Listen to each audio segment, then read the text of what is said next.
Hello and welcome to the Highway to Health show. In today's episode, I'm joined by Denisia Hilton. She is a doctor of Oriental Medicine and a holistic period and fertility strategist.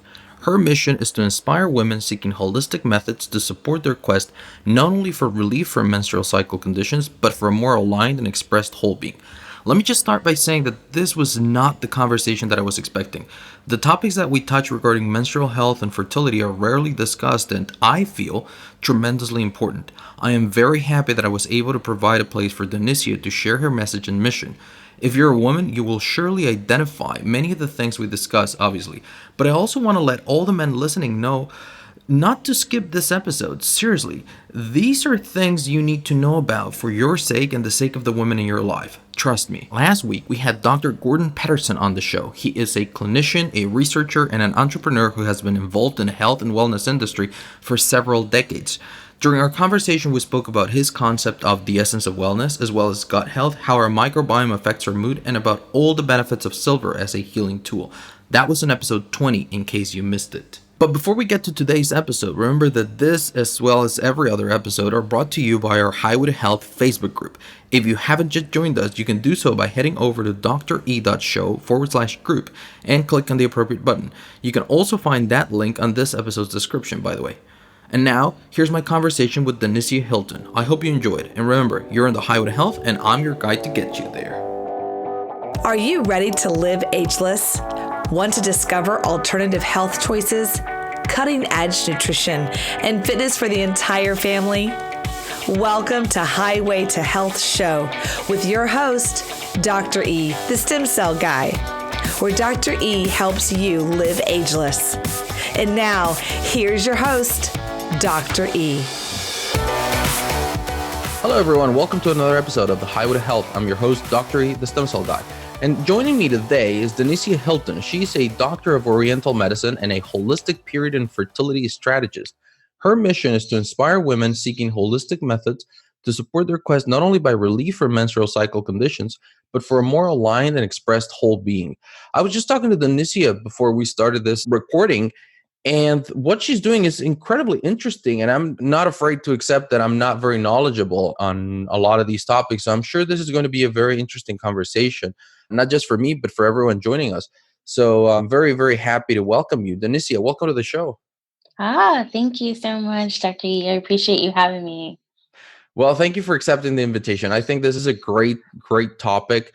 And honestly, now that we were sharing about this, it really opened up my eyes as a traditionally Western trained medical doctor as to how little, unless you go into a specific area of medicine, how little we're actually trained and knowledgeable about many of these things. In this particular case, especially as a man, in terms of fertilities and how it relates to periods and all those things. So before we get really into it, why don't you just tell us what your concept is of menstrual health as you were sharing with me?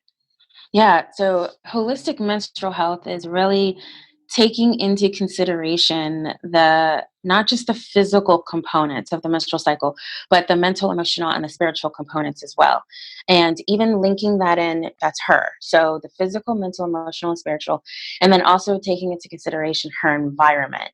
So I totally believe that we are always vibing with our environment. So whether or not you're conscious of it, your environment's there and it's an interplay, right? So it's all of those components that play a role into how her menstrual cycle is presenting itself. So it's a different perspective, right? So it's a shift of, okay, well, women are going to menstruate. It's only there. We'll see if they can reproduce, right? Whereas from this perspective, it's actually here's our menstrual cycle.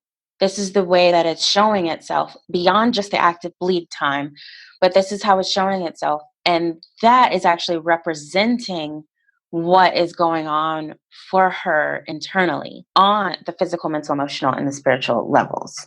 So in Eastern medicine, one big thing is that we look at the whole person. So we're looking at the symptoms as these symptoms are letting us know that the organ systems are not playing well together or that they're disharmonized.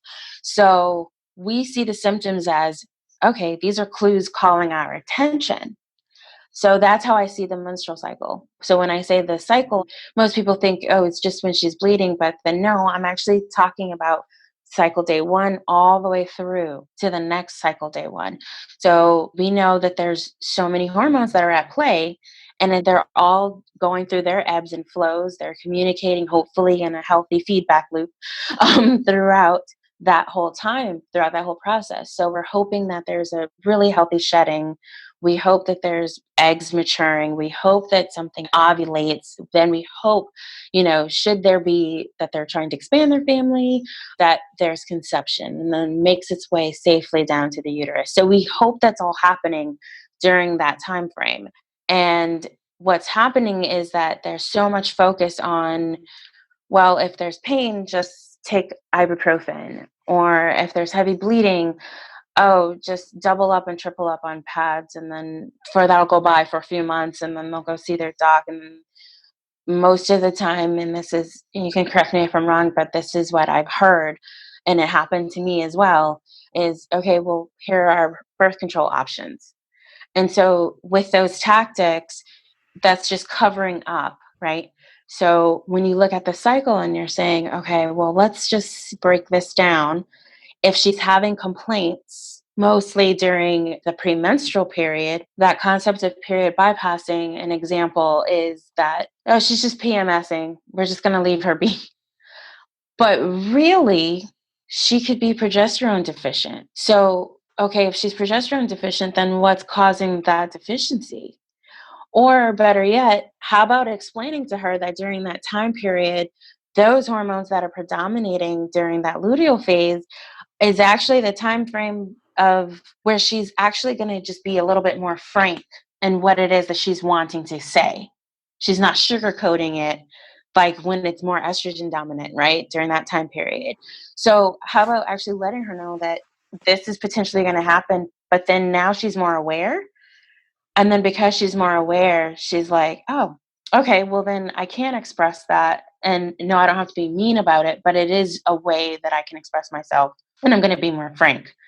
So it's that when you really take a look and you notice that I pointed out some physical things, but I also did point out the mental, and then I pointed out emotional. And it's all throughout the whole cycle itself. That's what's interesting from what you've said, and it goes not against, but it just goes a lot deeper into the understanding and the training that we've had on this, where it's purely biological in terms of, okay, so this is happening. And obviously, you go into the different cycles and the different phases and the different hormones as to how they happen. But when you bring in as well the psychologicals, all the mental, and you're taking into consideration all the external that surround this person in terms of environment. And environment, we've done a couple of episodes here in environmental medicine and how our environment plays a role in this. And it's things, not just people, when they hear environment, they think it's, oh, where I live. Like, of course it's where you live, but also what are you exposed to? What is your diet like? What is your Hmm. lifestyle like? What are the things you're doing? And it's very interesting to see somebody actually start to address many of these different signs and symptoms of really an unhealthy period. Because nowadays it's so common to have all these terrible pains during your menstrual cycle. My wife, she has a lot of the times, very severe menstrual cycles. And she had been taking, for instance, birth control pills. So she's been on Hmm. birth control pills since she was a teenager. And then she stopped, and then she got pregnant, and then she was feeling okay. Then she got the Hmm. IUD. Yeah. So she got that one.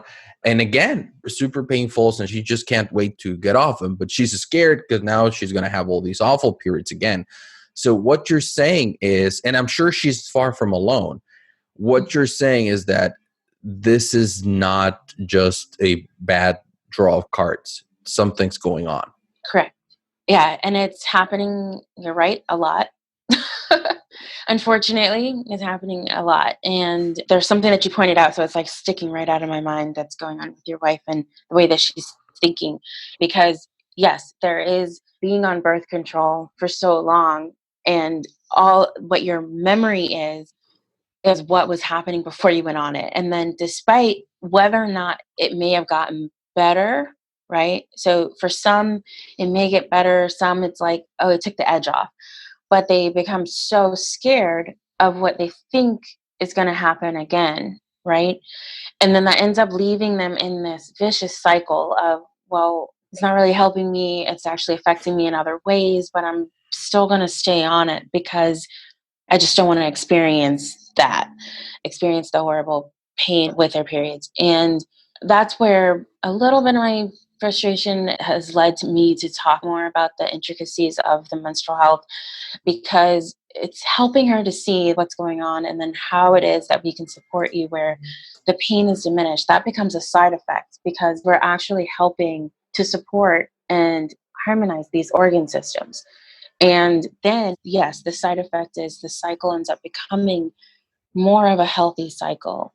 I don't like to say normal because when we say that it's normal, or I've had patients come in and they say, well, they told me that it was normal. And so they just, whatever. And the thing is that it's only normal because you see it so often. Yeah, so it's really more about it being common, not Right. necessarily being, or even normal, but not necessarily being healthy, correct? Hmm. We're so used to seeing most of these things. And I'm really, really surprised as to how common you start seeing teenagers really, and you start seeing young women with all these symptoms, and they've been having it for a long time. And it is, for me, very surprising the lack of real, reliable, thorough, deep information and education in terms of menstrual health. And even if you just want to call it simple biology, most don't fully understand it. I No, mean, let in the alone men, schools. but Right. but but women barely understand what's going on. They just think, as we were saying earlier, I don't remember if, at the beginning of this recording or before we went on, that you were saying that what's most common, and I agree with you, is that people think that the period is just that. Okay, well, I bleed once a month, right? For a couple of days and then it goes away. And if I'm lucky, I don't have these terrible pains right before, because some of my friends do. And some other women are like super heavy bleeders. And of course, there's some variability. Not everyone is to be exactly the same. But where should listeners or people interested in this, where do they draw the line between, okay, this is part of the normal variability and this isn't, so I need to seek out help or I need to educate myself better? Where's that line drawn? Right, the line. Here we go. So there are some things that I look for. I do want to point out that the education part, this is where the education system is bypassing, it's period bypassing, because they are weaning out or have completely taken out education when it comes to menstrual health. So we do see a problem there with school administrators and school nurses that they are trying to figure out how to even handle this because it's not being taught anymore. And even then, what may be taught is even misleading. So, yes, we do have that issue there. And it's my part of my mission and working on trying to get in there to help with that and to help with understanding what is menstrual health. So, some guidelines that I use when I have a woman come in or a teen come in and we're assessing her cycle. So I let her know these are some of the guidelines that I'm looking for. So I'm looking for a nice, even blood flow that is bright red, right, for about 3 to 5 days. No spotting before or after. It is a cut on and then cut off. Very limited to no bleeding, very limited to no clotting. And then also, as she progresses through that cycle, then I'd want to hear that there is some nice vaginal moistness that would just slightly increase to where it's a little bit more of a discharge. And then it turns more from opaque to a little bit more of an egg white consistency for about a day or two, and then would get drier. Not dry to the sense that there's vaginal dryness, but just that it's not enough that's really coming out anymore. And even when that happens in the middle of the cycle, that there is no pain that's also happening during that time frame and no bleeding that's also happening during that time frame. And then she's to progress through the rest of the cycle with very limited to no breast tenderness, very limited to no bloating. There is a subtle difference of sensations. So, what I've noticed is that as I teach them and I guide them through it, because their awareness is now in their body, they now have become more sensitive to the subtleties. So, she might actually feel the uterus, it's expanding, right? So as it's filling up. And so she might start feeling this heaviness and she might start feeling like, oh, something is about to happen. So that's that like gray area of it's not necessarily symptomatic as much as it is sensation. Like she's just really feeling into herself and she's feeling when these things are happening. And then also, I always suggest using either a menstrual cup or a pad because it really does allow the flow to come out. And then also, you're better able to assess and see like what's the quality of the blood as it comes out. And then that way, you're able, because there have been some that I've switched over, and as soon as they switch over, their blood flow changes like within about 2 to 3 cycles. Like the pain would decrease and then even the amount that they're even seeing had decreased as well. So even some things when we switch them over from their products, I'm asking them, what are you using? And so we're even switching out the products to where there's not chemicals in it. And it's almost like we were saying with the environment, especially for women, the number of products that we use on a daily basis. And now you use a tampon or a pad that's right there where the permeability that's there with those cells is so high that these chemicals are just going right into the bloodstream, right? And so even by just switching products, there has been a huge change in the way that our cycle is presenting itself because there's just, you've reduced this toxic load on your body. I had heard something or I had read something about the tampons and all the potential dangers because you're absolutely right. When you put something inside mucosa, or in this case, in the vagina, and all these different mucosas are in contact with it, you're constantly absorbing all of Yeah. that, correct? So you have to be very, very mindful. And when you think of all of these things and you think of, okay, well, they're made of cotton and they have all these different materials that are supposed to absorb moisture, then some of that also is being absorbed by the body. So, how much of a role do you think this plays in affecting all these things? I mean, I know how all these different chemicals can affect how we create our hormones and how we communicate internally. Even, the research is out there that even plastics and things like Yeah. that are affecting our hormones. So how about putting something right there that is constantly seeping out chemicals that you're actively absorbing throughout the day, especially in a stage like during the menstrual cycle? How much of a problem do you think this is? I think it's a huge problem because just think of the proximity, right? And then it's right there. And it's the chemicals that's in it to make these tampons to absorb or these pads to absorb. It's the bleaches that are used. It's the pesticides that were used. It's the synthetic fragrances that are used. And all of that is right there where we easily can absorb.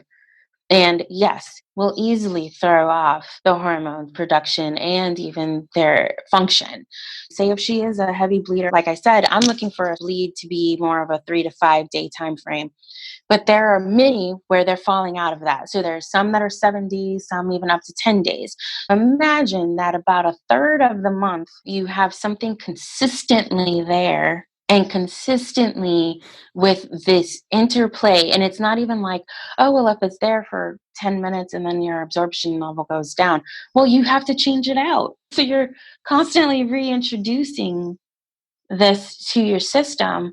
And then, like I said, this is on top now of, say, the shampoo that she just used, the conditioner that she just used, the leave in conditioner, the deodorant, the lotion, the body wash. Like, so this is on top of all of that that is on a daily basis that she's already using. Now that's absorbing through the top layer of our skin, but then it's even easier because of the mucosa layer in the vagina. So I think that that plays a major, major role. And if you think it's like tampon use, the last time I checked, is still number one as far as what's being used by girls and by women. That takes some conversation around why, right? I've had conversations with different women about when they might have started using tampons, and some it was like that was the first thing that was introduced to them. Or some that it came later that using tampons was their thing, but then it's the discussion behind why. The why, how I interpret it, is that she's trying to pretty much act like she doesn't have a period. And so we've created this culture of, well, it's in your way. The period's in your way. So let's just block it. Once again, she's covering it up. She doesn't want to really accept that it's there. You can literally just kind of look at it and be like, oh, I'm just going to plug it up. Like that's what they'll say. I'm just going to plug it up. I don't want to deal with it. And so it ends up being that's another example of period bypassing, even on herself, because she's not fully embracing that this is a natural occurrence for her. And then you can go back and say, like, well, how was it introduced to her in the first place? So everything that has been introduced has been in a way for her to continue to separate herself from a natural process. So we're going to cover it up with birth control. And then we're going to cover it up with ibuprofen or Tylenol or whatever. Then we're going to just plug it up. So you don't even have to see it anymore. And so even then, when you get into holistic menstrual health, education is a huge part when I have my patients come in. So like they know, like these are some long appointments because we're educating and treating. The questions that I ask them, they get so surprised. They're a little bit like, oh, why is she asking me this? But then at the same time, over time, she actually becomes really empowered and confident in that. Because now she's turned so inward into, this is my body, this is my state, this is how I'm presenting. And she's like, if anybody's going to know herself more than her, it's just going to be her, right? So she is now like so engaged into cervical mucus, like didn't even know what that was, or because what she was told was to wear a panty liner. She didn't even touch on that. So some would actually wear tampons or pads when they're actively bleeding, but then wear panty liners for the rest of the month. Because now in that industry, the period bypassing example there is that there needs to be some floral freshness scent going on. I don't know where that came from, but like, but there's some floral freshness that needs to be happening. Really not sure where this came from, but it's supposed to smell all nice and flowery. And so now you have douches and you have these panty liners with these fragrances in them. And then you have these sprays. So even then they're like, yeah, spray this down there. But then you don't understand that once again, this is exposure to chemicals that are right there with that type of cell that's just going to absorb into your bloodstream and interact with your hormones. And really, it's masking. So it's another way that it's masking the problem. So if you're attracted to those products, that means that you have an abnormal vaginal discharge. That means that your microflora actually might be off. Where the vagina is supposed to be more acidic, could it be more basic? And it's throwing off the bacteria that's there and it's producing an odor. And if that's the case, where is that happening? Let's take a look at what you're eating. Let's take a look at what other things are you exposing in that area. Is it potentially a yeast infection that's very low lying? Is it potentially a vaginal infection that's very low and it's not as gross that it'd make you say, let me go see the doctor to get cultured or anything? But if you're masking it with those products, there really could be something else going on. Yeah, I totally agree. I think the amount of yeast that is in our lives in general is incredibly high, and especially with the amount of sugars that we're consuming left and right, the predominance or the prevalence of yeast pretty much everywhere. And in this case, specifically with women, it's just something that needs to be addressed. And like you said very, very well, I think because it's not so gross that you think you need to go to the doctor, then you're just masking it and you're adding a spray and you're adding all these other things that are just making matters worse. But I think that again goes back to the fact that there is no real education. And you're absolutely right. The only education that we're getting for all these things, and I can assume it's the same for most women. Obviously, there's exceptions, but I think that for most women, now that you brought it up, you're absolutely right. Every single ad that I've ever seen about a feminine hygiene product focuses on the fact that being on your period is a nuisance. And it is a problem, and it is something that you should be able to live your life through it Mm-hmm. normally and without even having to think about it. So the whole focus of all these ads is about how you can forget that you're on your period. The whole idea is to help you forget that you're on your period. And obviously that's attractive to the consumer, but the problem is that because we don't have that education, because we don't have that knowledge of the importance of the whole period and why the phases are necessary and what's happening with women's bodies at that time, I think that that's what makes it really, really attractive. Because if people really see it as a nuisance and all the information that they get from it is that, yeah, it's a nuisance, it's something that gets in the way of my everyday life and my enjoyment, of course I will want to bypass it, right? So do you agree that Mm-hmm. that's a big part of the problem? Oh, yeah, definitely. That's a huge part, huge, major component. Why do you think that there is such a big, wide gap in that knowledge? Why do you think that's happened? I know that for a lot of times, especially with women's issues, most of these topics are seen as taboo. And I can imagine school administrators and people saying that, you know what, you cannot discuss this openly because there's also men in the room, but there's also boys, and they're going to feel uncomfortable. Like, why would they feel uncomfortable, right? Right. And we have less sexual education classes and we have less of everything, and now they're just trying to fix it. Well, let's just give kids birth control since they're, in their teens, and let's just do this and let's just do that. The most progressive ones want to give them free condoms, right? Instead of Mm-hmm. saying, well, let's just educate people so that they can have sex and they can have safe sex, right? And that's starting to gain more acceptance. But why is menstrual education such a problem in your opinion? I personally feel it's control. Okay. And I feel it's control and also money driven. So, say for instance, if it's not number one, it's number two menstrual cycle apps downloaded and used. And then you think, okay, well, if you were to really go deeper into menstrual health education and that holistic side, that's what I teach, right?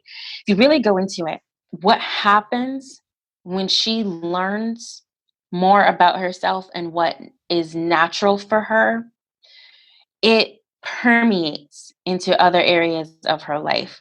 It's like this power that she feels like she has, right? She begins to question these mental constructs and these belief systems that she even has as far as what it is that she should be doing and who she should be, how she should act, right?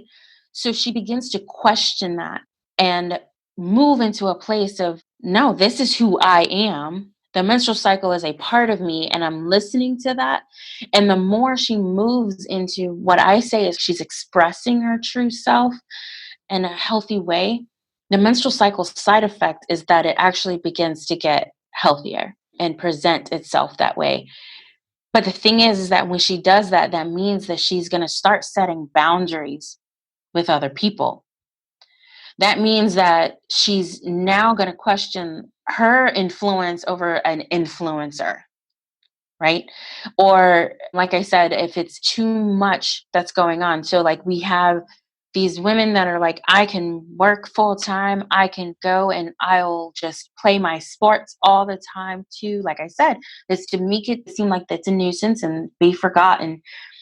But really, what's happening is she's overexerting and she's becoming exhausted and it's weakening her body. And it's showing up in these negative symptoms that she's perceiving as negative coming out of her cycle.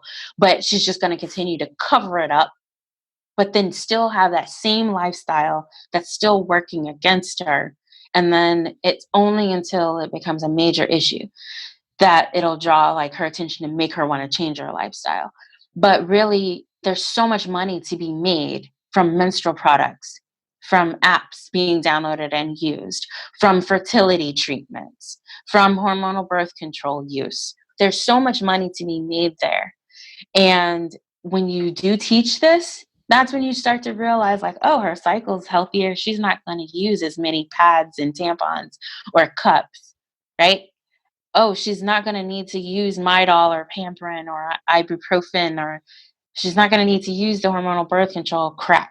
Or her menstrual cycle is healthier, so we may not even have to use as much of an invasive IVF cycle, right? So think about that. Like, if that menstrual cycle is healthy, all of those other things go away. She's not going to end up using the panty liner. She's not going to use the douches. She's not going to use the vaginal refreshers. And then a big part too is that when you're thinking about it as it's like, as it is a nuisance, it's acceptance. You're not accepting yourself and loving yourself. And so when you think about all these beauty campaigns, also, they rely on you not accepting yourself as you are. They make you shaky about yourself.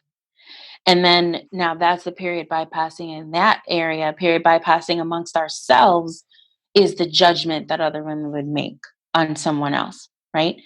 And then that judgment is what pushes her to do things that are really not in her favor. So she may know this. She's like, oh, I'm going to wear this foundation. I know my face is going to break out, but I'm going to just wear this foundation. And in that foundation could be all sorts of chemical reactions that she's not paying attention to or she doesn't want to because she's not feeling strong in herself and convicted in herself. She's out relying on these outside factors. And so when she really learns how the environment is playing a role on her menstrual health, and once again, seeing the menstrual health is telling you what's going on. And once she starts seeing those shifts, she starts to see like, crap, I could do a lot. And I love myself and I will do this for myself for me to be healthier and in a healthier state. I will engage in activities and in relationships that I choose to. You can kind of see where there's that power that comes from where you're like, where's like, why would we not want to educate? And then what better way to not educate men? And what better way to not educate boys?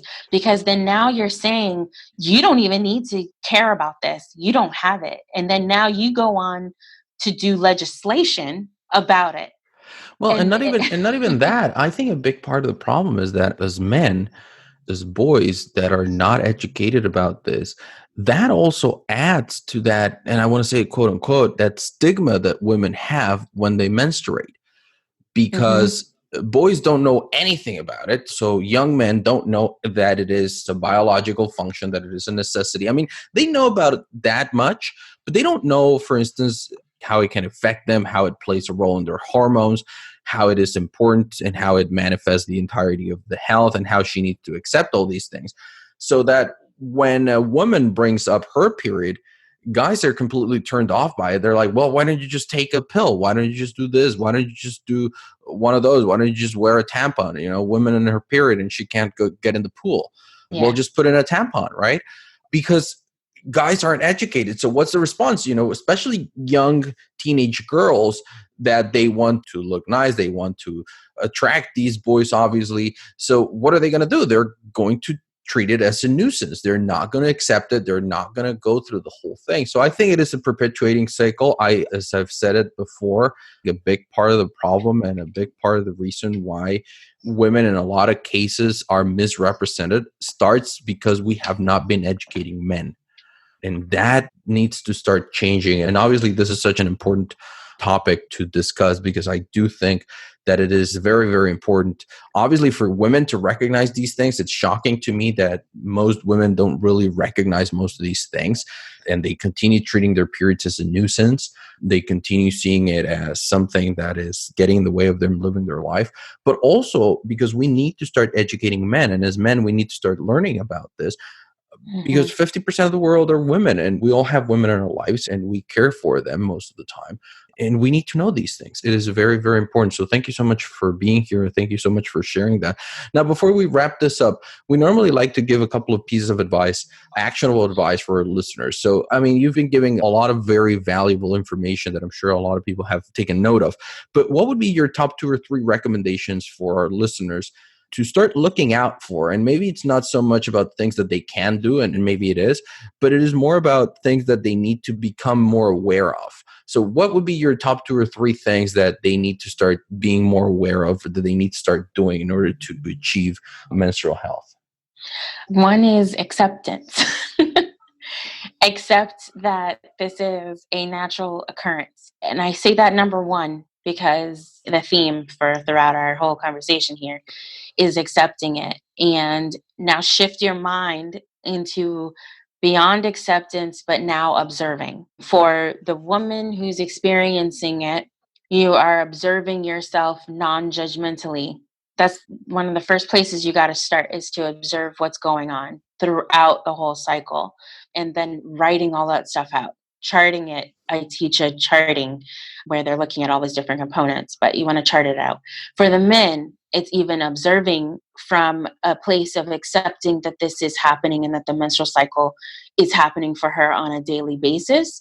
Oftentimes, and this is why it is important for men to learn this, because usually you're the front line when there could be issues, but it's joked off. So if you do see that there's a gross emotional mood swing, it may be on the line of, something like premenstrual dysphoric disorder.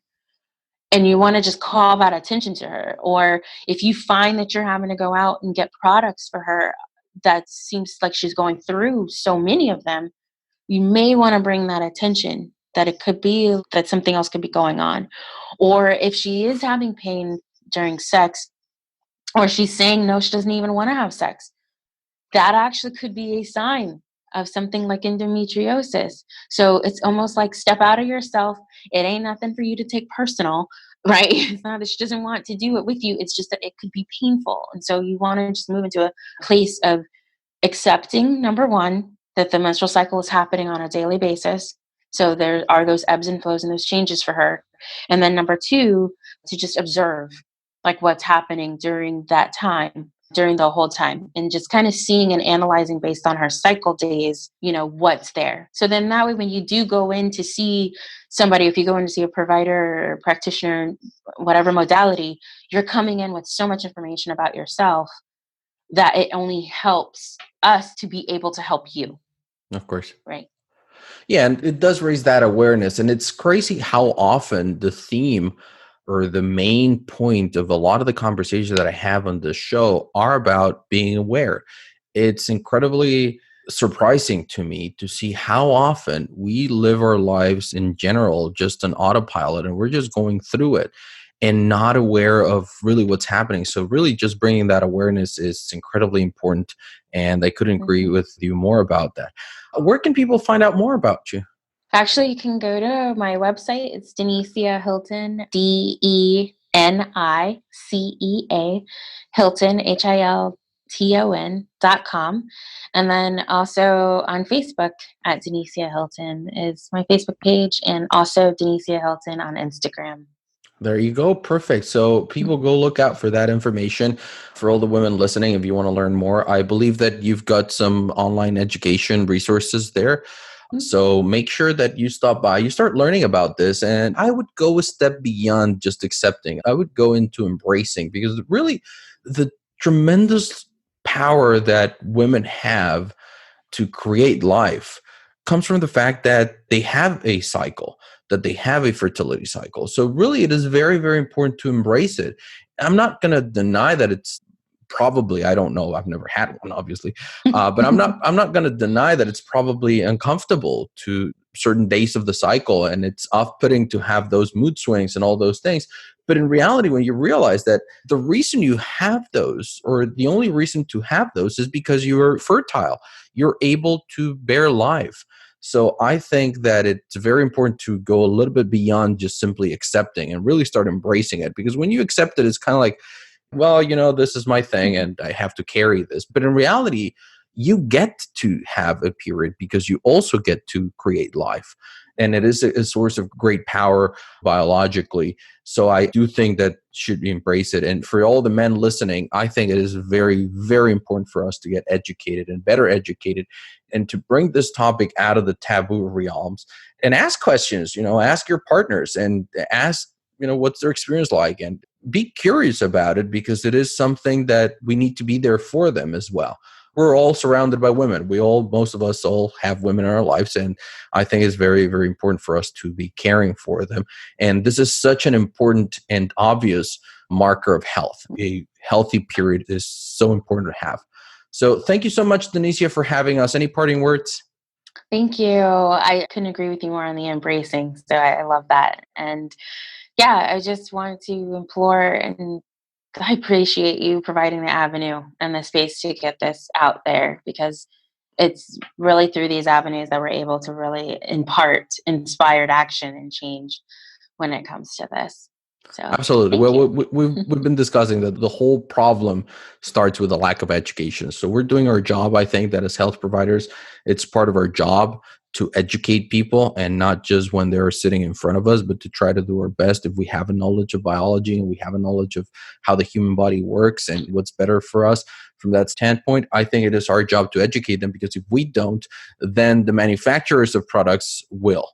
And that's Mhm. what we're saying. So that's what we're seeing, and that's what we're reaping the results. That's why we've never been as obese as we are right now. That's why we've never been as unhealthy as we are right now. That's why we've never been as inactive as we have right now, because we have neglected as health professionals the education part of our role. So Yeah. thank you so much again for joining us. For everyone listening, I hope you enjoyed this episode, and we will see you again on the next week with another great episode as well. This has been episode 21 of the Highway to Health show. For the complete show notes, visit us at dre.show/021. This has been episode 21 with Denicia Hilton. If you enjoyed the episode and would like to learn more, remember to join us on our free Facebook group, where you can find links to every other episode, the complete show notes, and you can also interact directly with me and with other health-minded individuals on their road to better health. Just go to dre.show/group and click on the appropriate button. Thank you all once again for tuning in. I look forward to seeing you here next week. And remember, you are on the highway to health, and I'm your guide to get you there. Thank you for listening to Dr. E's Highway to Health show, helping you learn the science of living ageless. Did you enjoy the show? Please like, share, and subscribe where you listen to podcasts. Dr. E wants to hear from you. Go to dre.show. Again, that's dre.show. Until next time, this is Dr. E's Highway to Health, helping you live ageless.